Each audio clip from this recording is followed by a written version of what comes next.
Welcome to APABI Focus. Today we have Giles Cuthbert from the Chartered Banker Institute from the UK. CBI is kind of a unique institute within APABI because it's not actually within the Asia Pacific. But I think maybe you can give a little background. What does the CBI do around the world, including with other APABI member institutes? Thank you for that kind introduction, David. The Chartered Banker Institute, as you know, is the oldest institute in the world, and indeed next year is our 150th anniversary. We were founded in 1875. But we've always held the view that the title Chartered Banker isn't something that should just be restricted to our privilege, as it were. We've always been keen to share that with other bodies and with other partners around the globe. And as a result, we have a number of very close relationships with partners in Malaysia, Australia, India, and we've worked closely with Taiwan and many other institutes in APABI who have partnered with us so that their members can access Chartered Banker status. So, for example, if you qualify in India, you can take a top up to become a Chartered Banker. If you qualify as a banker in Malaysia, you can become a Chartered Banker, and likewise in Australasia. So we have a range of close relationships with institutes which allow people to become Chartered Bankers, which is, of course, the global gold standard for banking qualification. It's many years now we've worked with the members of APABI, and I would like to highlight at that point that one of our first activities within APABI was when the Taiwan Academy of Banking and Finance translated our book on ethics way back in, I think, 1999 that was. It's a very, very long time. That's over a quarter of a century. We've had a great relationship. Very good.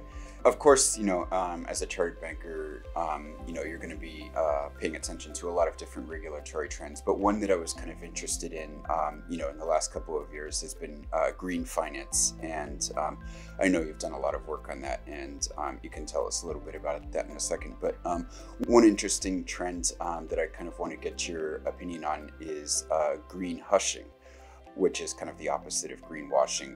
Companies or banks are kind of paring back their green claims for a number of different reasons. Do you think that this trend of green sustainability, green finance has kind of reached a high mark? Or what is the significance of this green hushing? So I think there's two things. I mean, you could argue that green hushing demonstrates that climate and sustainability issues have become business as usual, and therefore banks and other financial organizations don't feel the same need to highlight it as something new or different that they're doing. So that's certainly one possibility. We also have the challenge that as we all adapt to meeting higher and higher targets, that what we might wish to celebrate one year isn't quite as stunning an achievement the following year, and therefore we've not shouted about it quite as much as we should. As far as have we reached a high water mark, I think for me the key in all of this is focusing actually on the opportunities for banks and financial services organizations. We know sustainable industries are going to grow. We know there's fantastic opportunities in terms of financing sustainable organizations. And we as institutes also know that there's a huge amount of interest in qualifications around green and sustainable finance.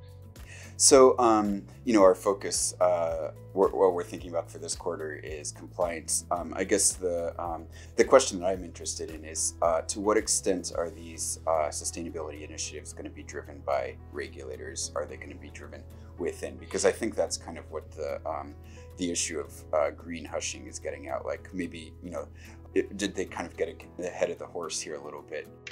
And I think the answer to that is very different in different countries. So if I look at the UK, for example, where the regulator is typically very consultative with banks and with other financial organizations, and they'll do long-term consultations as they bring together regulation. You tend to see a situation where the regulator can often be keeping pace with or lagging behind the activity in the marketplace. Of course, in other countries, you have regulators who are very good at bringing in regulations pretty much immediately, and then the organizations, the banks, have to react to that.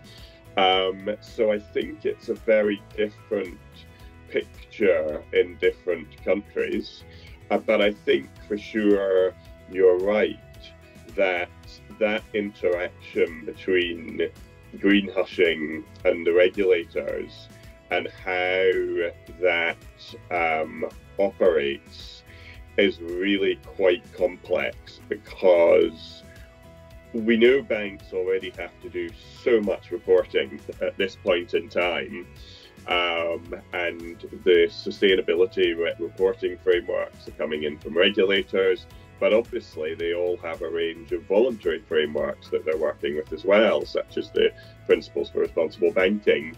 And I think this leads to a situation where a lot of banks have attempted to get ahead of regulation by signing up to the PRB, knowing that most regulators will accept something like that as a submission.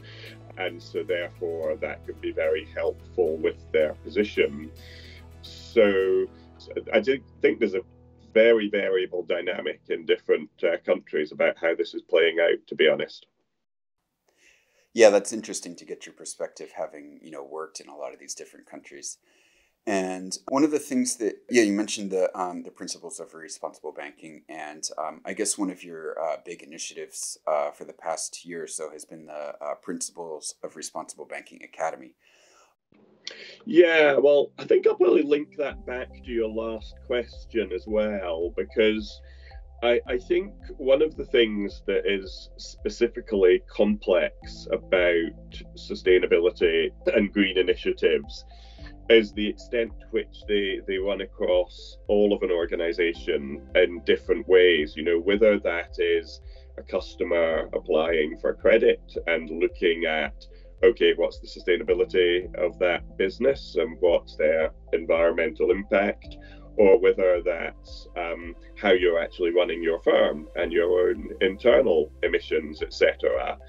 And I think what that tells us is, when you consider that many models of regulation are around responsibility, and in many cases individual responsibility, the complexity around the organization of how sustainability impacts means that we really have to seek to ensure that everyone has an understanding of how the organization and society is being impacted, and therefore that responsibility becomes much more spread throughout the organization, with many individuals having to take responsibility.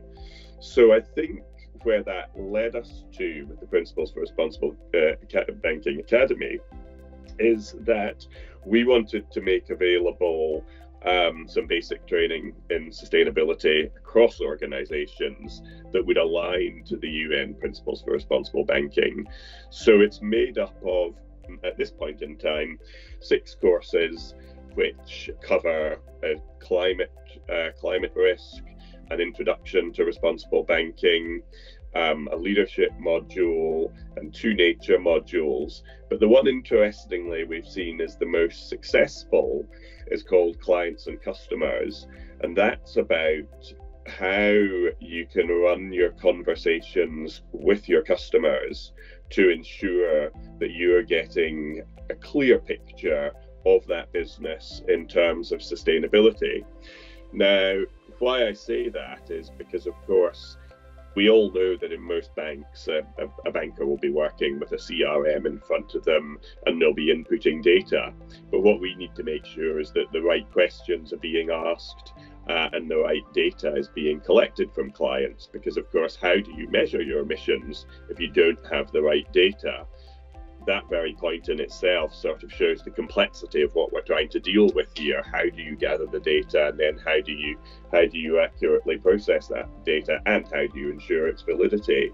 So the idea of that course is to improve those conversations, and we found that very popular in a number of banks, because it really does run through what do you as a business banker need to know to do your job better, to spot opportunities in the marketplace, to spot which businesses to invest in, and also potentially to spot which businesses that you might wish to analyse your risk a bit more. Okay. Well, that's the time that we have today, so thank you very much. Well, thank you very much for your time as well. All right. Bye. Bye.